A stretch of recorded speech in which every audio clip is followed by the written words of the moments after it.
Welcome to episode 59 of the Sell My Business podcast. Michael Della Maza is an agile coach by day and an angel investor by night. He has invested in 30 startups directly and another 50 through syndicates and funds. Michael invested in unicorns Boom, Rappi, and Relativity Space at the seed stage. He is in the process of launching an angel group in Boston. In the angel community, Michael is famous for beating former YC President Sam Altman for $100,000 in a 5-year bet on startup valuations, making him an authority on startup valuations from zero stage to exit. Michael holds a Ph.D. in artificial intelligence from MIT. Michael, welcome to the Sell My Business podcast. It's terrific to have you here with us. We started our conversation when we first met about a favorite topic of mine that you don't hear too much out there, and that's all about cockroach startups. I know I'm getting a little bit ahead of myself because you focus on investing in cockroach startups, but you do a whole lot more than that. So why don't we start from the story behind the story? Michael, why don't you share with our audience who you are, what you're doing, and how you got to what you're doing? Thanks, Jeffrey. Great to be here. So I started as an entrepreneur when I was in my mid-20s, starting a couple of companies. This was in the 1990s. And I got to enjoy a little bit of the dot-com boom. And then on March 2000, when the NASDAQ dropped 25%, going into that week, I had a thriving business and also a thriving startup. And then over the course of the next 18 months, I lost about 95% of my net worth. And I lost part of that net worth for making a mistake that you actually talk about, which is one of the thriving businesses had essentially one client, one very large client. And when the NASDAQ blew up, that client blew up. We actually were doing a good job, but the rest of that client's business went down the drain. And so then they just started withdrawing from everything. And so that affected us as well. And so based on that experience and on many other experiences, I've informed my approach to startup investing, which I started doing in 2011. Wow. So what a story, having a thriving business, but having that classic mistake that all of us as business owners make of having the one client and then the whole .bomb era coming in, and you learned a very hard lesson. So after that, what happened? So after that, what happened to me is that I spent a lot of time drifting. Immediately, over the course of the 18 months or so of the dot-com crash, I played a lot of poker and a lot of chess, which was fun and interesting, but also quite educational. So one of the things to learn from poker is that there is a lot of randomness. There's a lot of luck. And as a result, surviving is incredibly important because there are opportunities, but if a person is not in the game, they don't get to play them. And so staying in the game is critical. And that's where the idea of cockroach entrepreneurs came into being.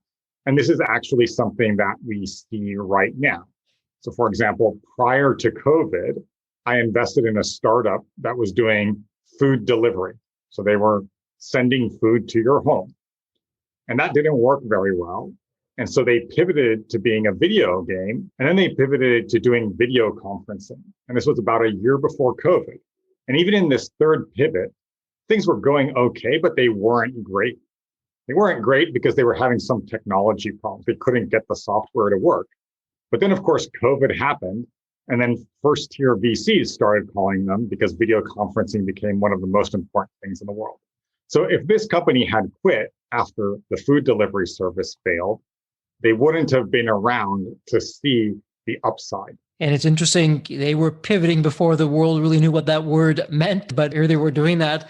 For just a moment, for our listeners who aren't familiar with this term that we're using, cockroach startups, cockroach entrepreneur, but what is that? What is a cockroach startup for the benefit of our listeners who are saying, what are you talking about? I think a cockroach is some kind of an insect. What's that doing in business here? Yeah, fantastic. So a cockroach is an animal that can survive. And what a cockroach startup is a startup that can survive anything. It can survive their biggest client leaving. They can survive economic crash.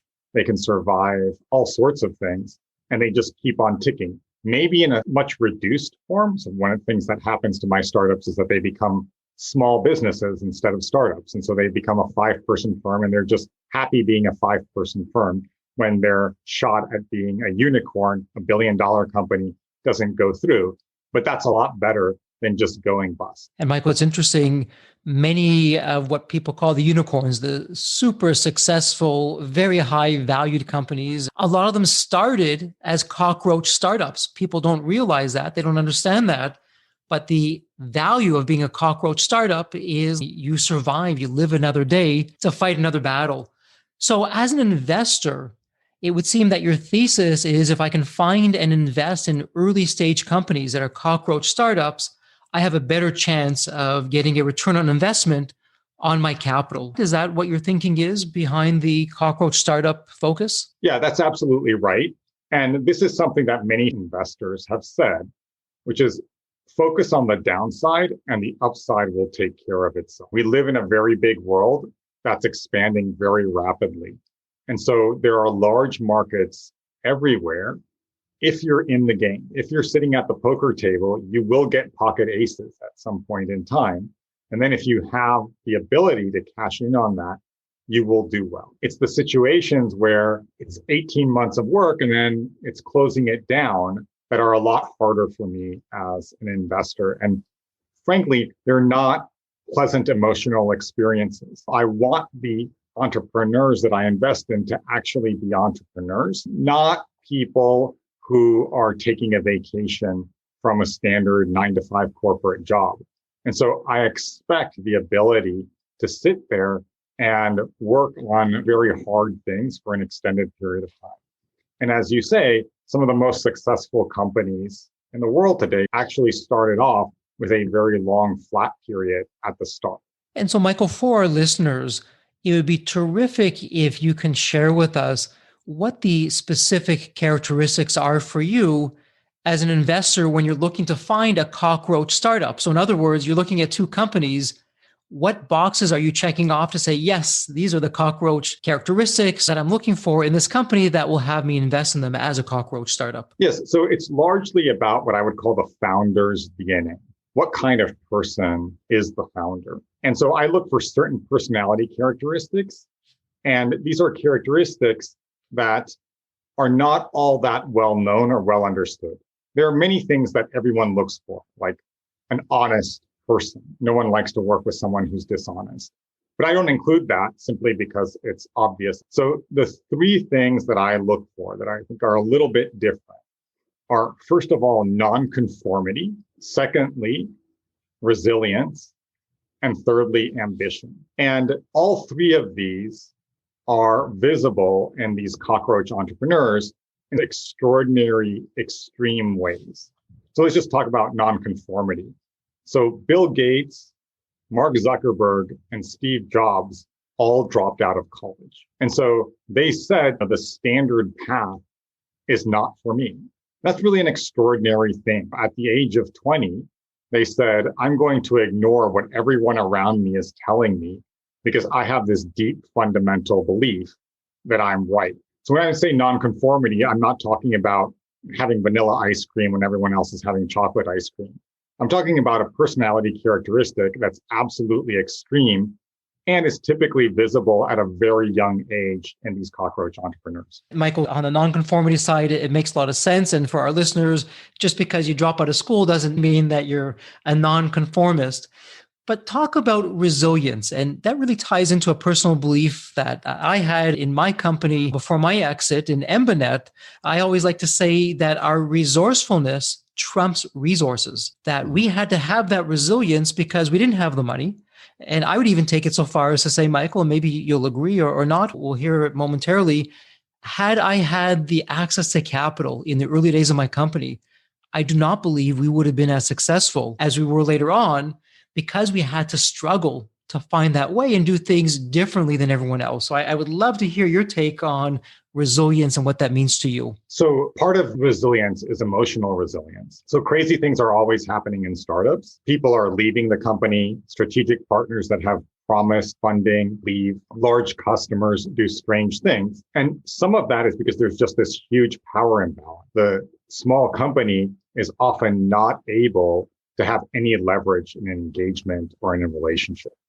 And so these strange things are happening all of the time. And it's really important for the founders not to get down on themselves. As one extreme example, I invested in a startup which had two founders. They both had 50-50. And one of them wanted to bring on advisors. The other one did not. And so the one that wanted to bring on advisors decided to pay the advisors out of their own share. And so they wound up with 49.5% of the company. And so just as the company was about to be super successful and go on this hockey stick of growth, the 50% founder fired the 49.5% founder using that 0.5% to get the edge. And that's just baffling and extraordinary and not a very kind thing to do. But when I spoke to the 49.5% founder, he was not very concerned about it. He was unhappy, but he had not been emotionally destroyed. So that's the sort of resilience that I look forward to. Wow, what a story. And choose your partners carefully is certainly one takeaway from that. And so I'm wondering, Michael, as you work with these cockroach startups and they begin to get success, they have that hockey stick growth curve that we all want to see as business owners or as investors. What do you think would take a lot of companies off the path of being a cockroach startup, that they're no longer exhibiting those traits? The founders that I invest in typically have a lot of options. And so they can go work for a large, prestigious company. And fundamentally, if they don't really believe in the startup, if they aren't really entrepreneurs, if they're not allergic to working for someone else, then that's just an easy way out. They take the view that I'll try this out, I'll spend some investor capital, and if it doesn't work, then I'll just go and work for a large company again. And so that's one thing that actually happens, which is that the founder is not really a founder in the sense that I look forward to, a cockroach founder, but is someone who's trying things on for size. And so I think that's very important for the initial founding team to really get down to brass tacks. What happens if we can't make payroll for a month? What happens if we have to slash salaries in order to stay alive? What are we willing to do in exchange for the startup to survive? And so that's a question that is useful to assess the resilience of the startup. Now, speaking of resilience, and one question that a lot of founders and business owners will ask me is, what would bring my company down from stardom, from success? And the answer really surprises them, because I say within success is the seeds of your future destruction. And it's, what do you mean? How can my success bring me down? And what I've seen time and time again is, even if you look to the titans of business who just ruled the day and ruled the markets with success, there's an opportunity in a negative way to become lazy, that you lose that hunger, you lose that drive. And so for our business owners that are out there, Michael, who beat the odds, they are successful, they have a booming business today, they're probably not as agile as they were when they started up. And perhaps they even were a cockroach startup, but that's no longer the case. So what can a business owner do to get back to some of the basics of being a cockroach startup, regardless of whether you have $1,000 of revenue, $1 million of revenue, or $100 million of revenue? What does that look like for you? Yeah, so that speaks to the ambition question. I once had an entrepreneur ask me, when does this get easy? And the answer is, it gets easy when you stop reaching, when you stop striving, when you stop trying to grow. If you're always trying to grow, it's always going to be hard. It's only when you say, I'm done and I'm going to get into cruising altitude, that it gets easy.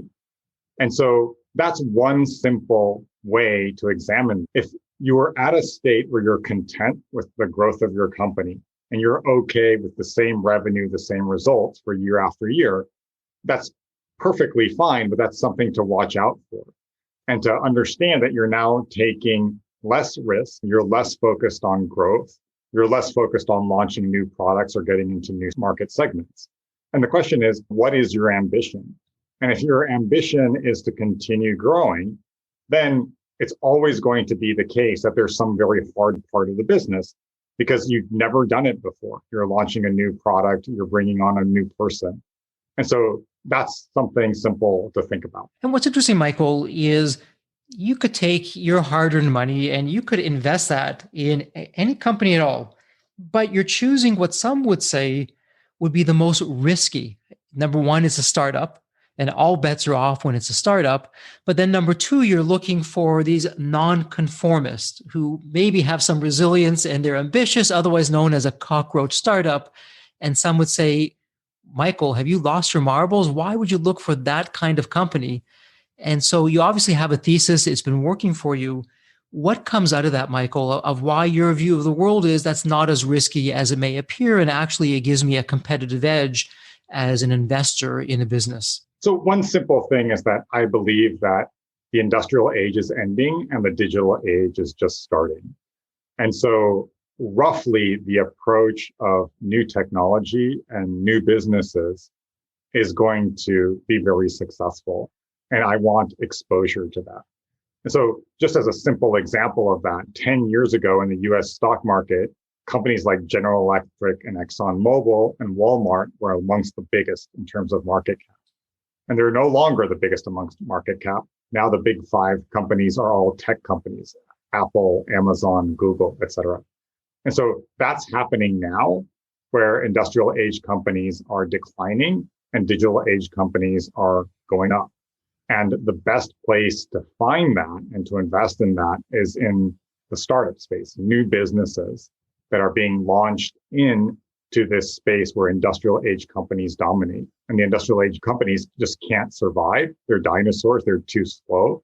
They're not imaginative enough. They're not close enough to the customer. And so that's an exposure that I want to have. And so, Mike, I'm thinking again of our business owners. And what's interesting when you're looking at a cockroach startup, because it's a startup, you don't have a management team. And so it might be one or two people, or maybe just a very few number of employees that are there. But you're really putting your money where your mouth is and betting the bank on the founder or the founders, depending on the company. And so that sends a really strong message, loud and clear, that the brains behind the operation, the talent, that's really where your future success is going to be. So let's parlay that now to a successful business owner who is open enough to admit two things. Number one, I'm going to come to deep wealth because I want to learn how to prepare to have a liquidity event, whether that's 2 years from now or 5 years from now or wherever that may be. I'm smart enough to know that I don't know what I don't know, and preparation is the key. But I'm also open enough and smart enough to realize that I don't have that edge that I used to. We're successful now. Maybe I have 20 employees. Maybe I have 200 employees, but we're just not as agile and aggressive as we used to be. So, Michael, for those business owners that want to go back to either being a cockroach startup or become a cockroach startup, regardless of their size, what would be 2 or 3 strategies that you would advise that they can follow? So one of them is fairly well known. It's called the 3 horizon strategy, where horizon number 1 is your cash cow business. Horizon number 2 is a new business that's break even. And horizon 3, crazy ideas that might turn into big businesses. And the typical suggestion is to put 80% of your effort against Horizon 1, maintaining your current cash cow business, 15% against Horizon 2, break-even businesses, and then 5% against Horizon 3, which are crazy ideas that could become new businesses. And so as a CEO, as an owner, thinking about splitting up your time in that way is useful. And so you're not completely consumed by keeping the current business running. The other thing that does is, as the entrepreneur, you will probably focus more on Horizon 2 and Horizon 3, which means that you need to automate Horizon 1. It needs to operate without you there, which is actually a phenomenal thing to do if you want to sell your business. So you can actually have your cake and eat it too. You need to do that anyways to sell your business. Plus, if you're then the CEO of a new startup inside of your company, that keeps you in a place where you're now a cockroach startup, and you get to do that sort of 0 to 1 or 0 to 20 employees again. And for all those listeners out there, Michael knows a thing or two when it comes to automation. This is one smart guy, and you heard it in the introduction with graduating from MIT and focusing on artificial intelligence. He could tell us all a thing or two of how to do that. But what's interesting, Michael, is you talk about a point that we really hammer home at Deep Wealth and in the Deep Wealth experience.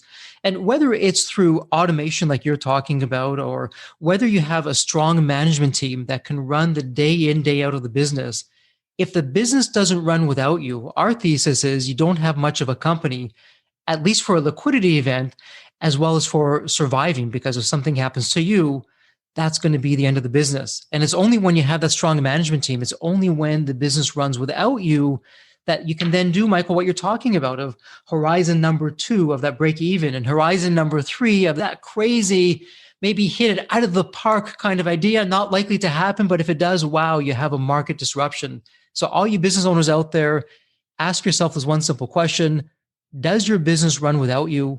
And if the answer is no, go back, don't pass go, don't get out of jail, put that management team in place and ensure that the business runs without you so that you can do the 3 horizon strategy that Michael talks about. Now, Michael, one of the things that you do when you're not involved with Cockroach startups, you're also helping large companies, large corporations. What does that look like? And how are you applying the Cockroach startup strategies into a large corporation? So the key idea is that companies lose their agility as they get bigger and bigger. Things that used to take a day now take a month, and things that used to take a month now take a year. So a simple example of that is strategic planning. So in a large company, strategic planning is typically done over the course of a year, and it takes 3 months, and it results in a 250-page PowerPoint. And it's not very effective because the market is changing a lot faster. Now, in a 10-person company, you would never do that. You would never spend so much time without actually going to talk to a customer or developing a product or getting evidence that what you are doing makes sense. And so the idea is to bring that mindset into those practices to the large companies so that they can regain that agility and continue competing in this space. You're talking about these large, bloated companies that have just maybe gotten off the beaten path and just forgot what it is that they should be doing. Will you change up the strategies, change up how they're doing things? What does that look like? So one is to push autonomy and decision-making to the edge. So in a typical large corporation, someone at the team level wants to do something. They go talk to a manager who talks to a director, who talks to a VP, who then goes back down the chain. What decisions can actually be made by the team without going up the chain of management? And can we increase that for the sake of agility? So speed really matters in business. And it's very valuable to have the people who are actually doing the work, the people who are at the team level, making many decisions without having to go up the chain of command. So decision-making time is very valuable. Michael, what you're saying, you're really preaching to the choir here at Deep Wealth. And for our listeners, I really want you to pay attention. Michael is talking about very large but successful companies that have lost their way. And part of them losing their way is they don't have a chain of command that is agile and quick. And so you as a business owner, and you're looking to have some kind of liquidity event, you've put your management team in place, but the company DNA, Michael, to your point earlier, really stems from the founder, from the business owner. And so for the business owner out there, are you following Michael's advice? Do you have a situation where people have the autonomy to act quickly, to act on their own, to make their decisions? The good news is if you do that, it not only benefits your bottom line, which increases your enterprise value, but your future buyer will actually see that in the works and understands that, yes, when the business owner is no longer in the picture, there's still a company to talk about. And Michael, that's just a huge strategy that you're helping the bigger companies get back to basics on. Would there be another one or 2 strategies that come to mind in terms of what we should all be thinking about, big or small company-wise? Another idea is to have evidence-based improvement activities. And so very often I'll go into a large company and they'll have some concern or some complaint. Our software is too buggy. We don't talk to customers enough. Our product cycles are too long. But all it will be is a complaint. They won't actually have data. So just an extraordinary number of companies are essentially going into meetings and one person says, I'm unhappy about this. Another person says, I'm unhappy about this. And then some sort of decision is made out of this extremely informal level of thinking. And so one of the things I encourage large companies to do and encourage small companies to do as well is to get data that backs up your opinions. And once you have the data, then you can make an informed decision. And so a simple example of this is product development cycles. So someone is unhappy with their product development cycle. How long does a product cycle take today? Is it 3 months? Is it 3 weeks? Is it 6 months? These are not just anecdotes, but stuff that you can actually put in a spreadsheet and graph out. And then the second thing that does is that when you actually create an improvement, you can measure the improvement. And so it's not luck. It's not someone's opinion. It's actual data that's being used to drive these executive decisions. That's fascinating. I love what you're saying. Make decisions on data, not who you happen to speak to last, that whispers in your ear something that sends you on this rabbit hole that really leads to nowhere. And so here's a question for you. As I look back at what you're doing, it's really interesting because it's operating at the two extremes.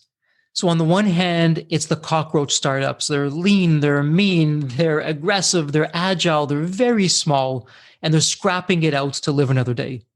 And then on the other hand, you have these very bloated but successful companies. They're large and they've lost their way.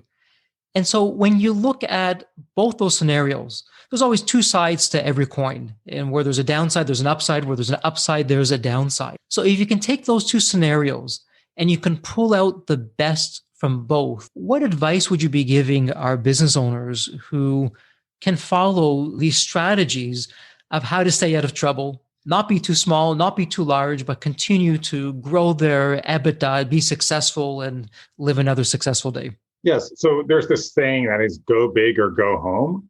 And I like the first half of that. I don't like the go home part.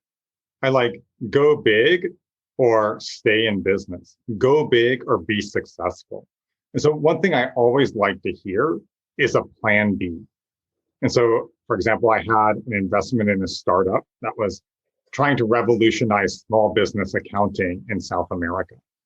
And they didn't get there, but where they did get was to 20 employees and a 1.5 million in revenue business. And it took them a long time to get there. They had to hire people. They had to change approaches, but they're there. And what, $1 million business, that's a phenomenal business to have built on your own. And there's real value there. And so that's what I'm always inviting and encouraging people to do. And so that to me is the happy medium. So plan A is to go big, but plan B is to have this wonderful business that provides a lot of benefits and success to the people who started it. And again, Michael, you are preaching to the choir at Deep Wealth. We say it in a different way, but it's really saying the same thing. When you're prepared, as an example, when you master our 9-step roadmap of preparation and you prepare, that preparation helps you grow your business. Now you're thriving and you're profitable. So own a thriving and profitable business forever or sell it tomorrow. They're both terrific places to be and you get to choose. And choice is always a very powerful thing. So Michael, let me ask you this. As we record this interview, we're still in the midst of this pandemic. Many people, when the pandemic first came around, thought that where we are today, it would long be behind us. And although there is light at the end of the tunnel, we're not quite there yet. So I'm wondering, what are you seeing on the business landscape of how COVID has impacted business forever and life as we know it has changed and some lessons learned coming out of COVID? What does that look like for you? One thing that I'm seeing here in San Francisco is that employees are going to have a lot more flexibility in the future. So there are many companies that are never going to go back to everyone working from an office, working 9 to 5. And so there are many companies now that are going to allow employees to stay at home for 2 days a week, work from home 2 days a week. And so that's one huge area to be aware of and to think about how that intersects with a business. WFH, work from home. And at first blush, it seems that's terrific. I can have a smaller office. I pay less rent. Employees are going to be happier and they're not having the commute and all those other things that go along with that. What's the downside that no one's talking about, Michael? What should I be aware of as a business owner with this new work from home trend that seems like it's going to stay? What kind of employee makeup do you want to have now? So with great autonomy and independence comes great responsibility. And so are the people in your business people who can structure their own day without anyone else around them, without standing meetings, doing everything over Slack? And so I think it really changes the way that you're onboarding new employees and the way that you're recruiting new employees. And Michael, that's really interesting. And it really gets to an underlying issue that you and I have been talking about this entire conversation, but let's put it now into the spotlight. And whether it's work from home, whether it's a pandemic, whether it's a cockroach startup, the one common theme is the culture of a business.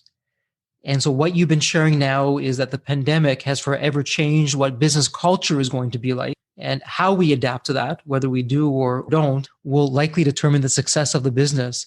So as you look to tomorrow, the next day, the weeks and months ahead, the years ahead, what are you seeing as an investor in Cockroach startups, or as this brilliant individual coming into large corporations and setting things right with them in terms of culture? What are some takeaway strategies as business owners that we should be A, knowing about, and B, implementing to ensure we have a rich and vibrant culture? So it doesn't matter what practices or what meetings or what rules you have. If the culture doesn't support those things, everything is going to be a lot harder. And so the very first thing I recommend is that everyone has to, as a leader, be the person that exemplifies the culture. And so I always like to say that your company is a reflection of who you are. It's an external manifestation of who you are. And so if you have a low trust culture, the very first thing to ask is, how are you as a leader creating that low trust culture? And you grow yourself before pointing the finger at anyone else. And so one simple thing that I recommend is to have a good friend or a good coach who can be that person who looks at you and says, you are not showing up as the leader that you think you are showing up as. And that's why your company is not successful as it should be. It's interesting, the intersection of business and just the personal life, because in the personal life, you often hear, hey, if you want to meet a certain somebody, be that person that you want to meet, live it, exemplify that. And same thing in business. If you want to have a certain business culture, well, it starts with you. Be that business leader who exemplifies all of those characteristics that you're looking for. Now, Michael, correct me if I'm wrong. In addition to being an investor in Cockroach startups, in addition to being this brilliant guy who's coming in and really helping large corporations get back to basics, I also understand that you're a coach. Is that correct? Yes, that's right. Mostly life coaching, and it includes what one is doing in the business, but also what one is doing in life. The view is that it's a whole system, and a person who's not happy at home can't be happy in their business. And so you bring up a point that we need to hear more about in the media is if you want to be a successful business owner, if you want to have a successful business, Michael, to your point, are you happy as a person? Are you successful as a person on both the personal and on the business front? And so I'm curious, Michael, with that vantage point of having the opportunity of working with all different kinds of people in different industries, what are the top 2 or 3 things that our listeners could do to bring out the best in them in terms of who they are as a person? So one thing is to simply ask yourself the following question. Where are you afraid? Where are you not safe? And try as hard as you can to achieve safety in those places. And here we're talking about psychological, emotional safety. What is it that you're afraid of? What is it that you're shying away from? And identify those things, become aware of those things. So that's one huge issue where people essentially create blocks in their own mind. So there's this famous story about who moved my cheese. And the idea is that there's a person in a maze and they know where the cheese is. And then the cheese moves and they get very frustrated and they're starting to yell at the maze, who moved my maze? Why didn't they leave it as it always was so I could always do what I was doing? The key is actually that the maze is in our mind. We're the ones who are limiting ourselves, and we're the ones who have the blind spots, and we're the ones who are saying no to ourselves. So that's the very first thing that I would recommend to everyone who wants to grow. The second thing is, once you grow, that means cleaning up a bunch of things. So for example, you may discover that people who are lifelong friends should no longer be in your life. And it's so easy to just continue operating on inertia and not make those decisions. And so to end up in a situation where you're trying to straddle both worlds instead of making a super clean cut about what it is that you truly want to be. Wow. Some powerful words of wisdom there. And it goes back to that saying that you really are the average of the top 5 people that you spend the most time with. That's who you are, that's who you become, or that's who you will become. So that's really some words to the wise. So Michael, as we begin to wrap up the podcast, there's one question that I'd love to ask every guest. And the question is this. I want you to think about the movie Back to the Future and that magical DeLorean car. And that DeLorean car, if you'll remember, can take you back to any point in time, Michael. So imagine now you look out your window and there is that DeLorean car. The door is open, Michael. It's waiting for you to come in, and you can go back to any point in your life. Maybe it's Michael as the child, or Michael as a teenager, or Michael as a young adult. Whatever it may be, what would you be telling your younger self in terms of life wisdom learned, do this or don't do that? So the big defining event of my early life was the situation in March of 2000 where I lost 95% of my net worth over the space of a week. And I made 2 mistakes there. One of them was to be overconfident and somehow think that a single large customer was enough. And then the second thing I did was I got out of the game. I spent 18 months playing chess and poker. And so if I had to do it over again, I would have done a better job of hedging and distributing my allocation of time and customers so that I wasn't so exposed to a single customer. There you have it for our listeners. Lessons from the trenches that Michael personally lived, and I think is terrific advice for us all in terms of taking a look at ourselves, both personally as well as on the business side, and distributing the risk, hedging, as you're saying, Michael, and just ensuring that should something happen, we have ourselves covered. Michael, I'm going to put this in our show notes. And for our listeners, it could be a wide variety of topics with you as an investor in a Cockroach startup, or a business owner who has a large company that's become broken that you can come in and fix, or even as a personal coach. Where can somebody find you online? What would be the best place? The best place is on LinkedIn. I have a near unique name. I think I'm the only Michael de la Maza in the world. So if you just punch my name into LinkedIn, it'll come up. And for listeners, again, I will put that link in there for you in the show notes to make it really easy for you. Michael, as we begin to wrap up the podcast, firstly, I'd like to thank you so much for taking time out of your day to share your wisdom and your insights with our audience. And I'm going to wish you to be healthy and safe. Thank you so much, Jeffrey. This has been a delight.